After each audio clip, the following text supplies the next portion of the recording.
E aí, colega? Olá, gente! Eu sou o Dr. Leonardo Blume, médico anestesista. E eu sou a doutora Patrícia Câmara, cirurgiã oncológica. E prepare os teus dendritos, porque agora vai começar o nosso podcast Sinapse! E hoje, o tema do dia é... Autoconfiança. Autoconfiança, adoro isso daí. Você? Muito! Você tá cada vez melhor.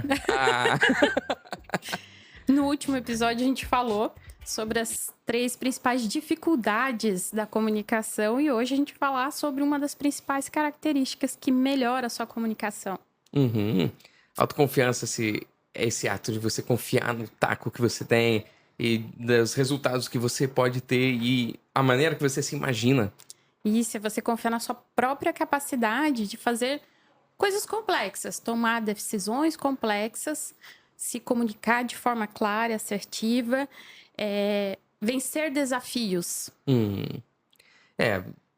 Dizem que ninguém nasce com autoconfiança, mas eu conheço um monte de gente que claramente nasceu com autoconfiança. Normalmente eles são chamados de narcisistas. Tipo, altamente autoconfiante. Tipo, até naquilo que ele dá errado, ele diz que ele merecia ter dado certo e a vida foi injusta.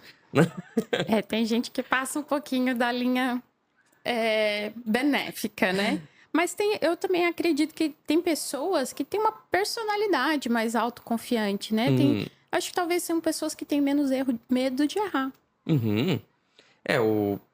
Lógico, o narcisista, ele morre de medo de errar. Ou pelo menos ele tem medo que descubram que ele errou, né?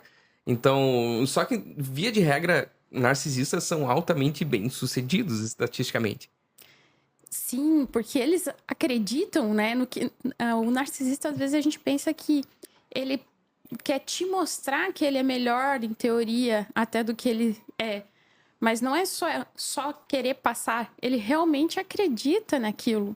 E essa crença de ser muito melhor acaba impulsionando ele realmente. Ele vai arriscar mais. E se você tem um grupo que arrisca mais, naturalmente você vai ter mais bem-sucedidos do que em outros grupos, onde menos pessoas arriscam. Vai encontrar gente bem-sucedida em todo o grupo. Não tem diferença quanto a isso daí. Mas quando eu vejo do narcisista, hoje em dia, todo mundo é chamado de narcisista. O cara me atendeu mal no restaurante, narcisista. Né? Tipo, não, o narcisismo é um CID, né? É uma patologia, na verdade. É uma patologia, tipo... Tem gente que tem... Você não vira narcisista, você pode eventualmente virar uma pessoa autofocada, uma pessoa arrogante, né? Tipo, isso aí você pode virar assim, isso aí depende do lobo que se alimenta, né? Exato. Tantas coisas que você vê, pessoas às vezes tentam fugir, e tem tanto a ver com a comunicação isso. Pessoas que tentam fugir da responsabilidade dos seus atos e tentam dizer que não, mas eu não consigo controlar, eu não consigo escolher, né? Mas... justificar. Muitas vezes a pessoa realmente, no ponto que ela tá hoje, ela não consegue escolher o comportamento que ela tem, mas isso vem de muitos anos tendo o mesmo tipo de comportamento. De repente, na hora que a vida exige, ele tem aquele comportamento que ele disse que não queria ter. Né? Que na prática... Já automatizou. Você consegue inverter isso, mas fazendo inúmeras vezes, de maneira intencional, o contrário daquilo que naturalmente faria. Quanta gente acha que autenticidade é você ser a tua pior versão? Nossa! Sim! Tipo, e isso daí vai pro outro lado, que não é o narcisismo, mas pra mim ele é a síndrome do impostor. Porque, tecnicamente, toda vez que você tá melhorando na vida, você tá se transformando, você tá se tornando uma pessoa que você queria ser, você vai passar pela síndrome do impostor. Isso é verdade. Toda a habilidade nova que você tá querendo adquirir, que você tá treinando, tudo que é novo pra gente causa no começo, pelo menos uma sensação semelhante à síndrome de impostor no começo. Bem confirmado pelos haters, né? Tipo, vai estar cheio de hater reafirmando isso, que lá dentro você já tá lutando contra a tua própria natureza pra ser... Mas eu vou te dizer, como que você conseguiria fazer uma coisa que você conseguiu com esforço? Se você conseguiu com esforço é porque você podia ser aquilo. Tô errado. Não, tá certo. Geralmente, as primeiras vezes de coisas novas sempre vão exigir mais esforço, né? E às vezes a gente acha que a gente não é capaz. Então, essa ideia de que, tipo, às vezes em momentos de ímpeto, que a gente faça alguma bobagem e de repente chega com aquela argumentação, não, eu só tava sendo eu mesmo. Na verdade, isso daí a gente advogando pelo caminho mais fácil e chamar ele de autenticidade. E na verdade não é, tipo, a gente consegue fazer várias coisas diferentes. Sim, principalmente quando a gente consegue se autoavaliar, a gente consegue, inclusive quando são já hábitos condicionados, a gente consegue mudar a condição dos hábitos condicionados. A gente consegue mudar até o que é automático, com novas experiências e forçando. Eu acho que sinapse tem tudo a ver com neuroplasticidade, né? Perfeito, e é sobre isso, exatamente. Novos hábitos criam Novas sinapses. e como é que é? Novos reflexos, né? Que seria isso. Atos, reflexos, arcos, reflexos. Lembra de tudo isso daí, né? Faz tempo que a gente saiu da faculdade. Espero que eles ainda ensinem a mesma coisa, né? Acho que sim. Né? É porque nenhum dos dois é especialista em neurologia. Mas eu sou um pouco mais anestesista, então, né? Tipo, pelo menos a parte da mente tá comigo. Você sabe que eu anestesio bastante pra psiquiatria também, né? Eu sei bastante. Anestesia pra eletroconvulsoterapia, sabe aquele negócio que na novela falam que é do mal, assim, que os fascistas fazem na prisão. Eu não duvido que não tenham feito isso no passado, assim, sabe? Que é como forma de tortura, ou de punição, ou de negação que os filhos poderiam ter ideia diferente dos pais, né? Não duvido nada disso, mas, cara, como a gente vê gente melhorando. Um dos negócios da eletroconvulsoterapia é que a gente faz vários seriados. Então a gente acaba acompanhando. Acaba vendo, tipo, todo mundo melhora. Não é todo mundo que melhora. Mas você vê casos impossíveis de gente com tendência suicida, sabe? Com esquizofrenia grave. E melhorando aquilo. Lógico, a gente anestesia pra ele não ver aquilo ali. Até o parente fica junto, né? Porque daí não gera convulsão generalizada, né? Só localizada. Mas tem toda uma ciência pra chegar a isso daí. Como é que o cérebro faz convulsionar só uma parte do corpo. Anestesia, você sabe, né? Curar isso. Mas, então quando a gente tá falando sobre isso daí, tá falando sobre mudanças de comportamento, né? Que isso daí isso daí não tá eu não diria que tá nem na neurologia nem na psiquiatria. Isso é psicologia pura, né? Isso... Já passa pro PNL. Isso, PNL é maravilhoso. Não vamos entrar nesse buraco de coelho hoje, apesar da autoconfiança nisso daí tudo. Então, quando a gente tá vendo isso, eu tento ver sobre culturas que tornam mais autoconfiantes, culturas que tornam menos autoconfiantes. Cara, a gente tá em Blumenau aqui, a gente tá numa região bem autoconfiante. Sim. Eu gosto disso. Isso é positivo, né? Uma região que se considera quase europeia. Uhum. Eu lembro de um livro que eu li que era do Harvard Business, que... Eu vou tentar, quem sabe até o fim do programa eu deixo isso aqui, senão eu deixo como comentário aqui embaixo, depois eu tô tentando lembrar o título do livro, assim. Mas que ele comparava entre vários grupos, e inclusive tinha um grupo que era entre a religião de países colonizados pela Europa. E como que um mindset, países de mindset católico raiz tendem a ser menos subdesenvolvido que países com mindset protestante. Na verdade, Blumenau é um mindset protestante, que foi criado debaixo do luteranismo, né? Uhum. Tipo, a raiz do protestantismo.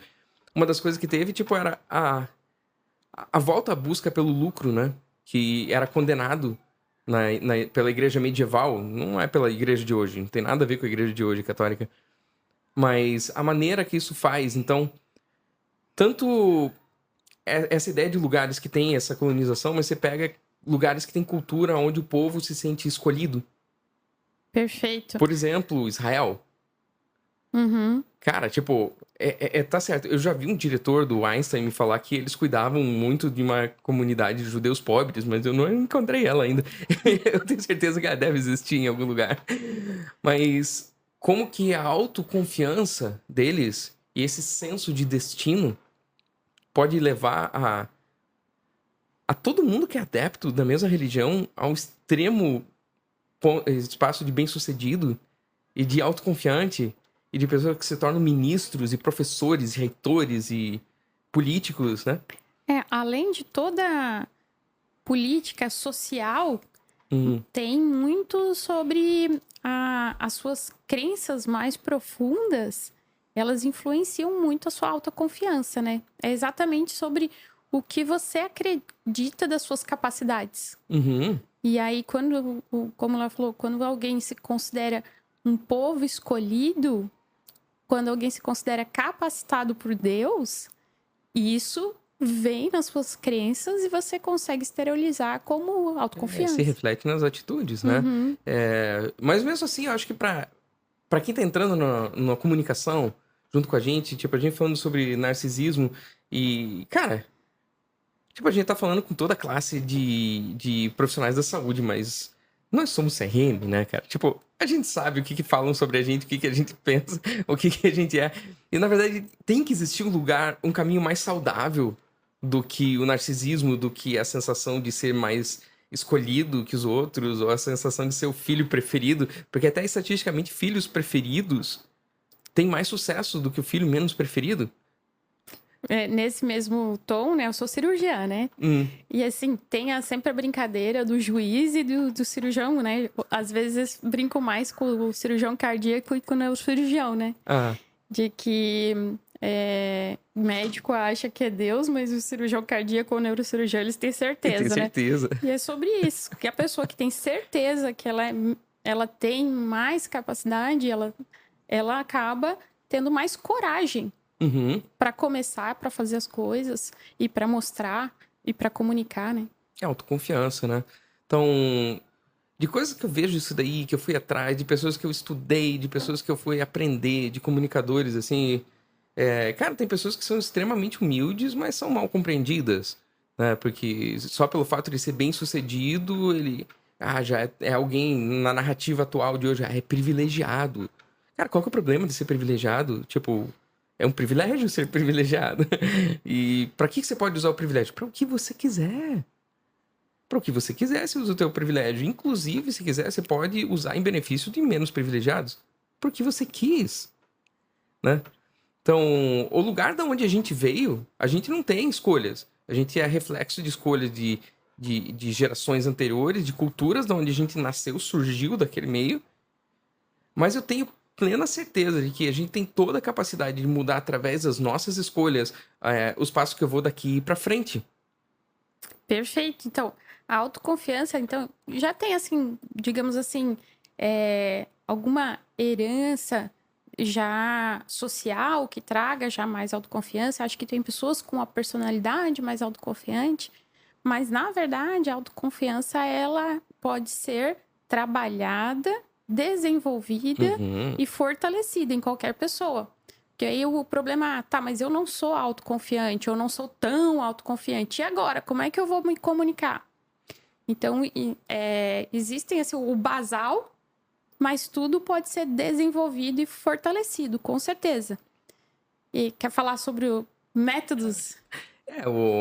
A maneira que você comunica, que outras pessoas enxergam a tua autoconfiança, muitas vezes a outra pessoa lê como clareza.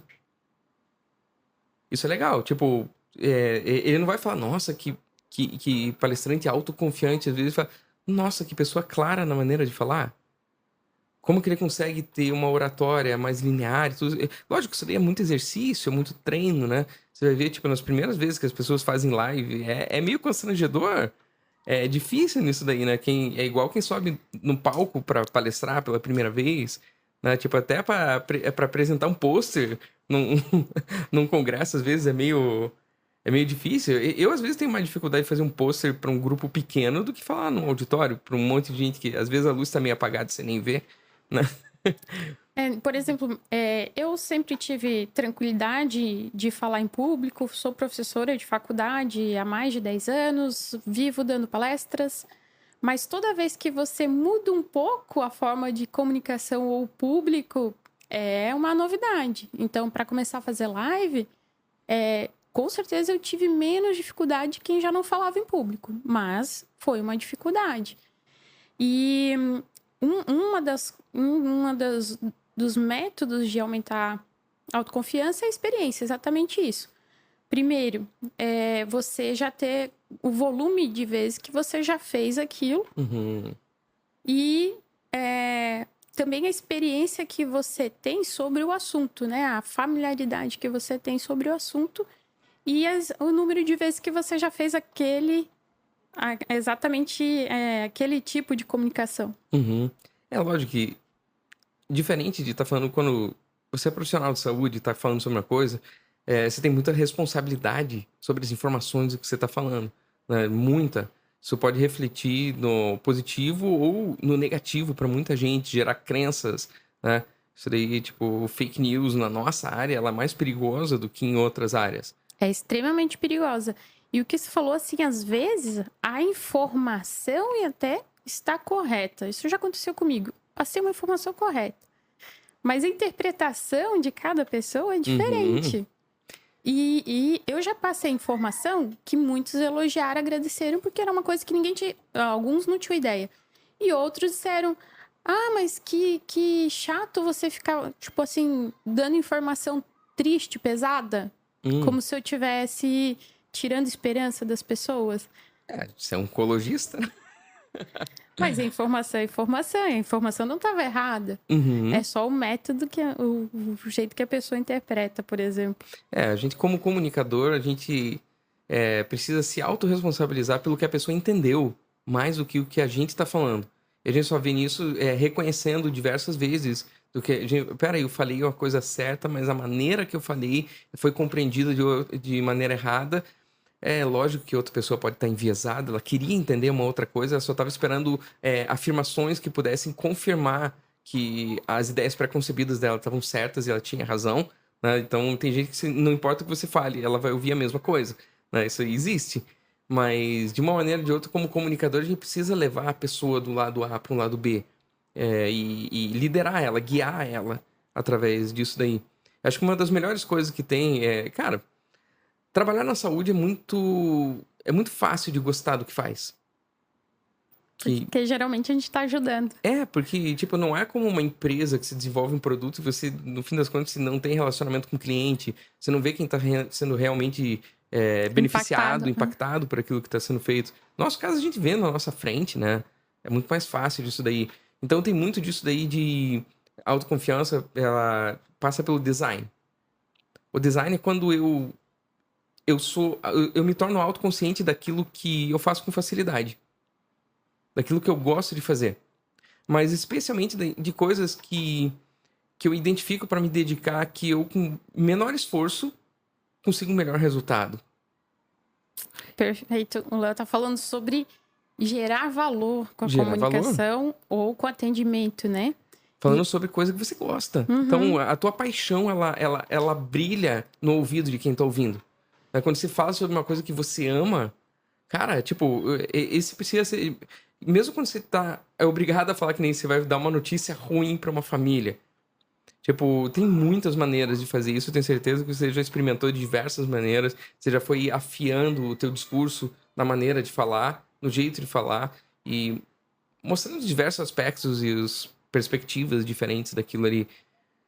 Mas eu acho que, tipo, ele tem esse negócio que é chamado de estado de flow.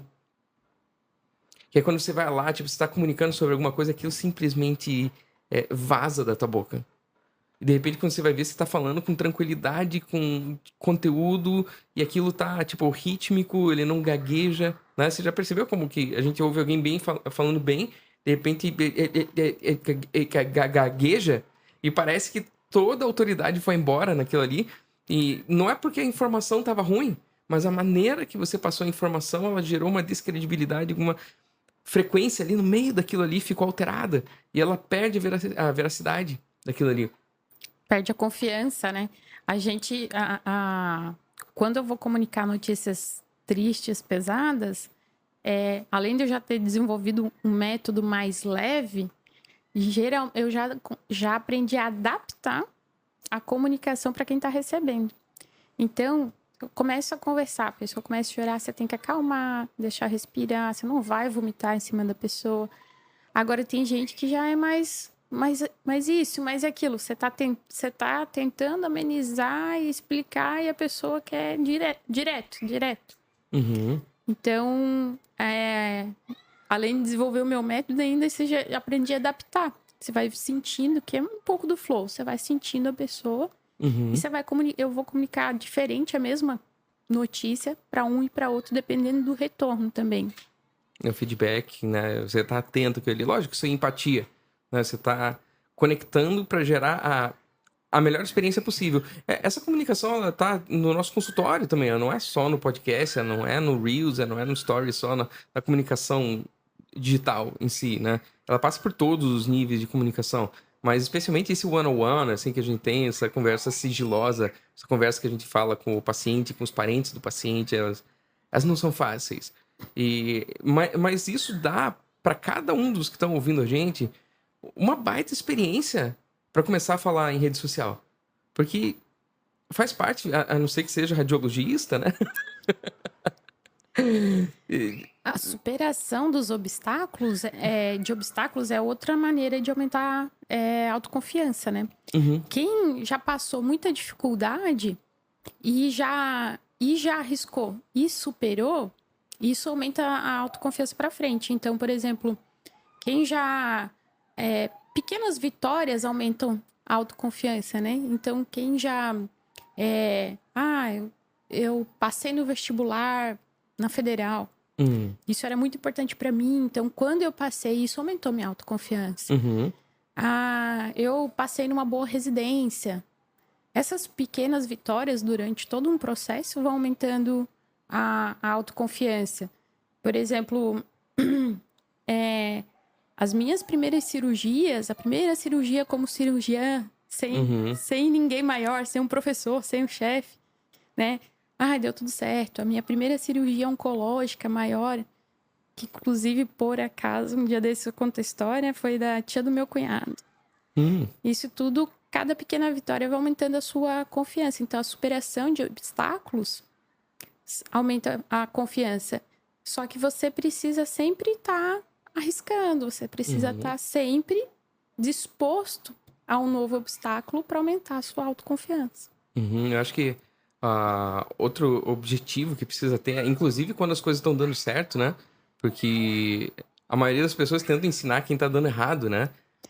E quem tá dando certo, acho que precisa de mais atenção para as coisas ainda. Tipo, a chance daquele que tá dando certo achar que ele é completamente melhor pode ser um primeiro passo para um desastre.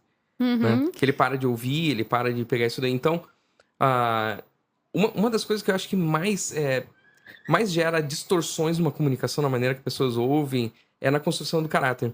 O caráter é coisa que a gente desenvolve quando tá dando certo, né? Tipo, são as escolhas que a gente faz na vida quando tá dando certo.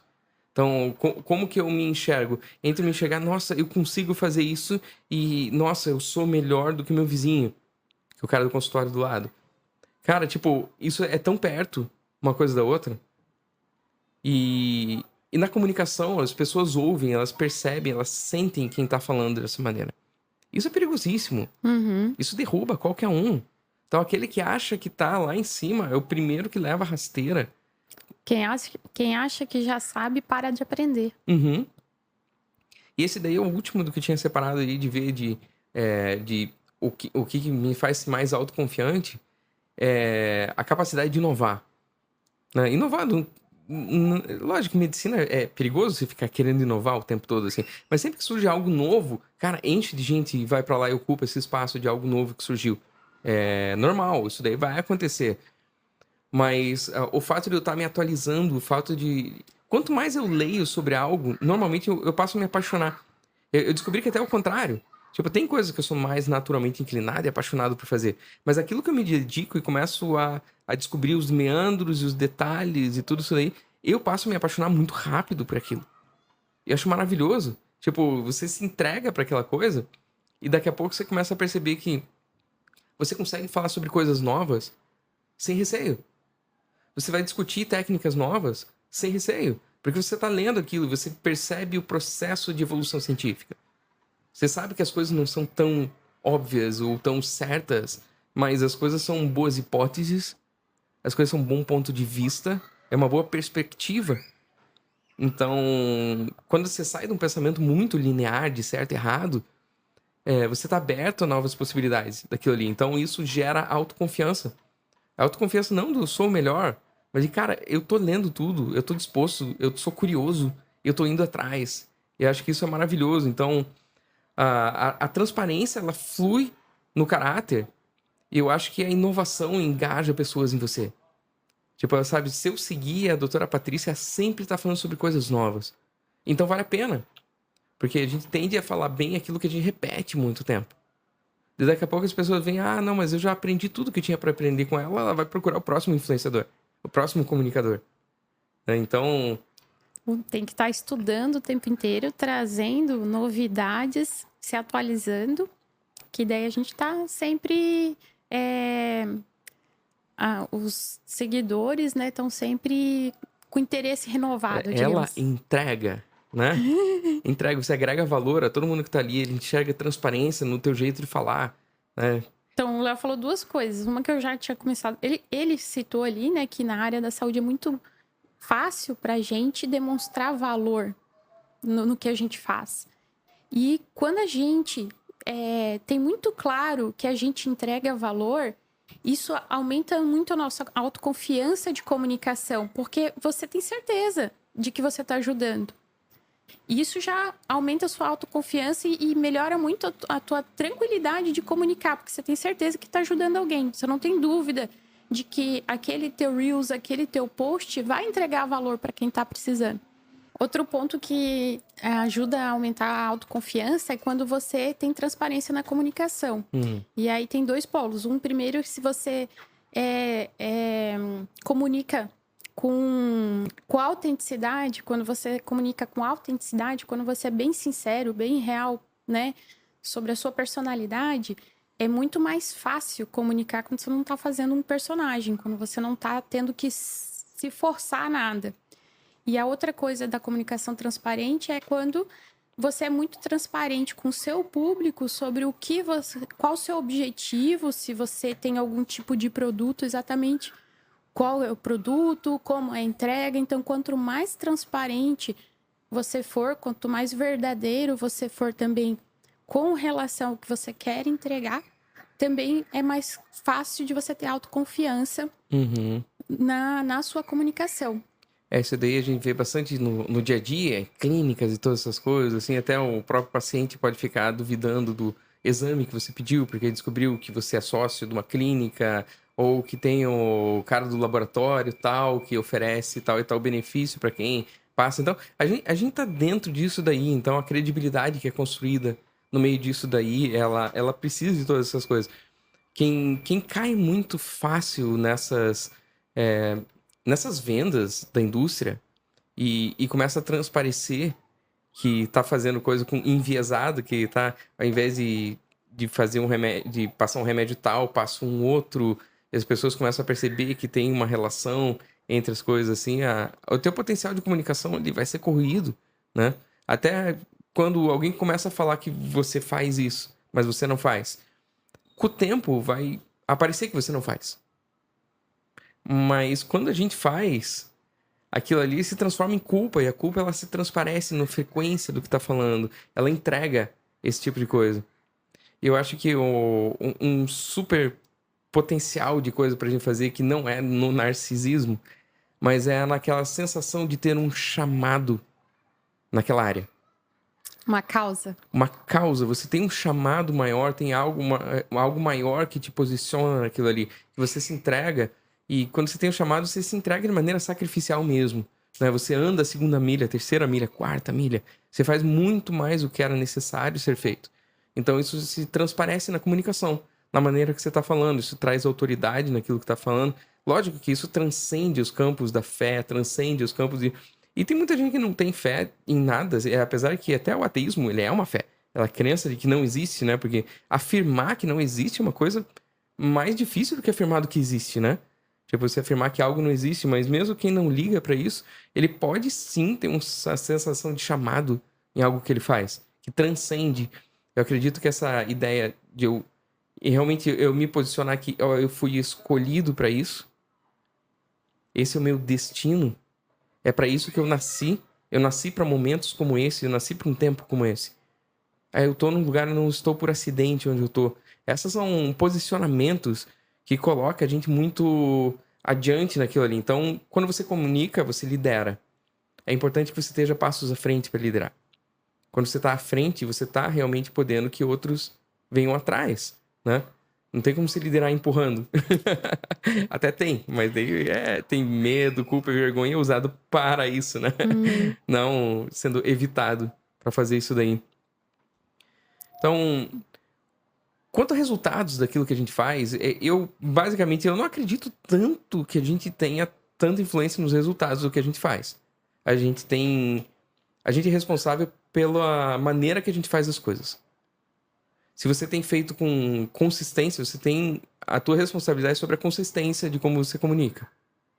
Agora, a maneira que aquilo se transforma ou não em números não é algo que deve nem te desestimular se não acontecer e nem te hiperestimular que você pense que aquilo realmente é um mérito teu.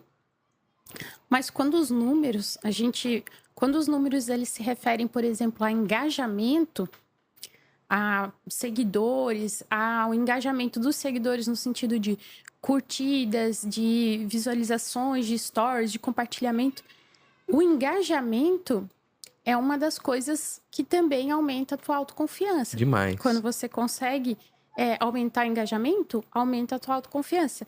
E o que aumenta o engajamento? Uma coisa que você já falou, que é a consistência. Então, a presença constante, a consistência aproxima teus seguidores de você e eles ficam mais à vontade de engajar, de responder, de dar a sua opinião. E além da consistência, é a forma autêntica de interagir. Eles têm que realmente acreditar que essa interação é autêntica da tua parte, que você realmente está interessado, que você realmente está presente, e aí eles ficam à vontade para interagir com você. E o engajamento também aumenta a sua autoconfiança. Muito, isso aí é muito legal. O que eu vejo quanto a precaução e a armadilha é quando a gente vê alguns influenciadores, eles de repente se tornando personagens caricatos. Porque eles começam a perceber como que você realmente pode aumentar a tua quantidade de engajamento com haters. Você pode... então ele começa a ver que quanto mais... E a própria rede social, os próprios algoritmos, eles vão nos levando para lugares, assim, como vai pegar o cavalo com a cenoura, vai deixando as cenourinhas, assim. Na verdade, tipo, a rede social, eles podem nos guiar a uma versão que a gente não queria se tornar no começo. Quando a gente começa a ter causa e consequência. Pera aí, quando eu faço dessa maneira, eu recebo mais engajamento. E nem sempre aquilo é orgânico. Às vezes aquilo é impulsionado porque você está alinhado com o algoritmo do momento. Então, por mais que isso seja bom, mesmo quando você aumenta a quantidade de seguidores, é importante você ter a qualidade dos seguidores que estão te seguindo. O seguidor de qualidade, ele engaja. Perfeito. Agora, o seguidor sem qualidade, ele pode engajar mal. Ele pode responder um comentário de maneira mal educada. Porque a gente acabou atraindo fora do espectro que a gente deveria atrair de pessoas. E aquilo ali jamais vai se tornar um paciente teu. Né? E ele pode espantar outros pelo ethos cultural que ele vai gerando ao redor da gente. Né? Então, a parte positiva é que o engajamento que a gente recebe aumenta a autoconfiança. Mas se a gente não trabalhou o caráter antes, aquilo ali pode demonstrar o caráter, ele é transparente, queira ou não, ele vai transparecer. Esse é um problema. Esse é um problema de todo ser humano. Esse é um problema meu. Isso é algo que a gente precisa primeiro reconhecer e começar a mudar. E se a gente esperar mudar depois de ter sucesso, vai ser tarde demais. Porque daí ele já começa a corroer o resultado do sucesso. Então, o engajamento, ele é o meio e não o objetivo. E o objetivo é sempre as pessoas. Sempre, sempre, sempre. A gente precisa repetir inúmeras vezes para si próprio. Porque parece síndrome de impostor. Ele vai dar uma sensação de síndrome de impostor. É sempre pessoas. Sim, quando você fizer pelas pessoas, o resultado vai acompanhar aquilo ali. As pessoas vão se engajar, você está realmente entregando valor. Eu acho que esse daí é uma autoconfiança extremamente positiva, nada narcisista, porque justamente a frequência está voltada para aquele que ouve, não para aquele que fala, né? E os resultados eles vão vir com o tempo, mesmo sem cair na armadilha, na cilada do algoritmo. Que ele pode te impulsionar a fazer coisas que você não queria fazer ou se tornar uma pessoa que você não pretendia se tornar. Os números te ajudam, mas eles não podem guiar o teu conteúdo, teu posicionamento, as tuas ações. Uhum. A experiência que o paciente, não, o seguidor, vamos chamar assim, né? Que o seguidor tem em seguir a gente, ele é mandatória. Aquilo ali sim, a experiência, as sensações que ele tem quando ele te ouve, as sensações que tem. Eu lembro de um cirurgião, muito engraçado, até de outras palestras, de outras coisas que eu faço que não são de medicina. E o cara que eu anestesiava pra ele, e o cirurgião falando, nossa, que legal, eu tô ouvindo a mesma voz que eu ouço todo fim de semana, dentro da minha sala. Eu falei, uau! Ele não tá falando sobre informação, ele tá falando sobre o que ele sente quando ouve a voz. Então a tua voz, como comunicador, se torna marcante. E quando ela se torna marcante, você se torna mais autoconfiante. Porque você tá começando a enxergar o valor que você entregou. É quando você já se torna familiar, né, pra pessoa. Uhum.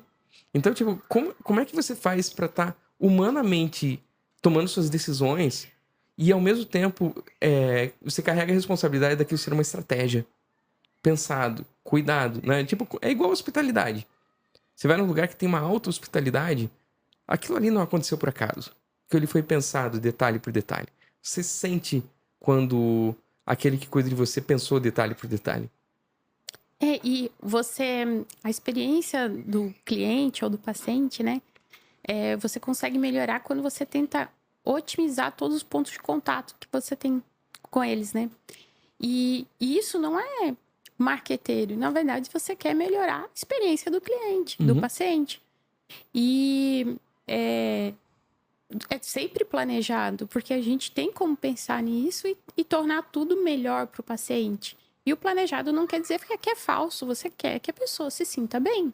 E quanto melhor ela se sentir, mais ela vai querer ficar próximo de você. E você se sentir realizado com isso.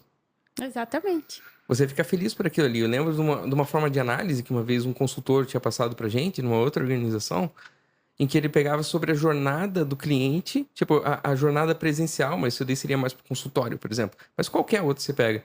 E você começa a identificar pontos de picos e vales de experiência dele. Tipo, aonde que ele teve experiências positivas, aonde que teve negativa, desde o estacionamento do carro, sabe? Desde aquilo ali. Então, ele teve uma má experiência estacionando o carro. Provavelmente a experiência final dele vai ser ruim. Mesmo que você tenha entregado tudo que estava ao teu alcance. Porque o negativo marca mais. O negativo marca muito mais, né? O comentário sobre o negativo. Aqui no Brasil ainda mais, né? Eu vejo muita coisa, eu convivo nos Estados Unidos, mesmo estando aqui, né? Cara, lá você vê, tipo, o cara que gostou de um produto, ele faz um review positivo. Aqui, se ele gostou do produto, ele fica quieto. Dificilmente vai, nossa, preciso entrar na página e elogiar. Não. Agora, experimenta fazer ruim. Experimenta fazer mal. Né? Tipo, não veja as notas do Google do teu consultório. Não revise o que alguém pode ter sugerido de melhora. Não. Isso tudo vai na estratégia daquilo que a gente vai fazer, você analisar, ver aquilo ali, reconhecer, às vezes é dolorido, porque você tentou fazer algo bom, o resultado tá ruim, e o teu ego tenta esconder aquela informação. Não, deixa ela vir, mata no peito. Assume. E arruma. Sim, tipo, a coisa não precisa ser a tua culpa para que ela seja a tua responsabilidade. Então, quando você assume responsabilidade mesmo por coisas, você não tá mais ligando para quem que é culpa, você tá pensando na experiência do cliente. É como tu falou, às vezes é o estacionamento. Você, em teoria, não tem nada com isso, não é sua culpa. Mas você consegue melhorar. Você assume como responsabilidade. A culpa é minha. A culpa é minha. Então, quando isso já não afeta mais, você vê que o narcisismo não tá em primeiro lugar. Então, você tá pensando na experiência do outro, não importa quem que fez isso daí. Vou descobrir quem é o responsável por fazer ele fazer. Sim, isso é uma justiça rasa. Isso é tão pequeno, né? Tipo, se der tudo errado, mas eu chegar em casa com a sensação de eu tenho razão, meu dia foi bom. Não. Isso não torna ninguém bom comunicador. Então, acho que no fim das contas, o último desafio em autoconfiança é o sucesso. Né? Então, a pessoa chegou ao sucesso. O que você vai fazer no dia que você tiver sucesso? Acho que você tem que estar preparado pro sucesso, não só preparado pro insucesso. Tá ok. a tragédia, o fracasso já não me paralisa mais. Ok, legal. Mas você vai ter realmente poder de escolha depois que as coisas dão certo. E ter poder de escolha às vezes assusta. Então, o que eu quero deixar para cada seguidor, para cada um que tá aqui, é que você se prepare antes das coisas darem certo. E quando elas derem certo, elas vão dar mais certo do que você imaginava que podia dar. Que você possa trazer isso para tua autoconfiança, isso transparecer em cada palavra, no teu jeito de olhar, no teu jeito de piscar. E isso você conseguir, como profissional da saúde, passar tanto valor para aquele que te ouve, quanto você fidelizar pessoas que vão ser seus clientes e que vão comprar seus produtos de alguma maneira sem estar desconfiando se aquilo ali é um viés de mercado.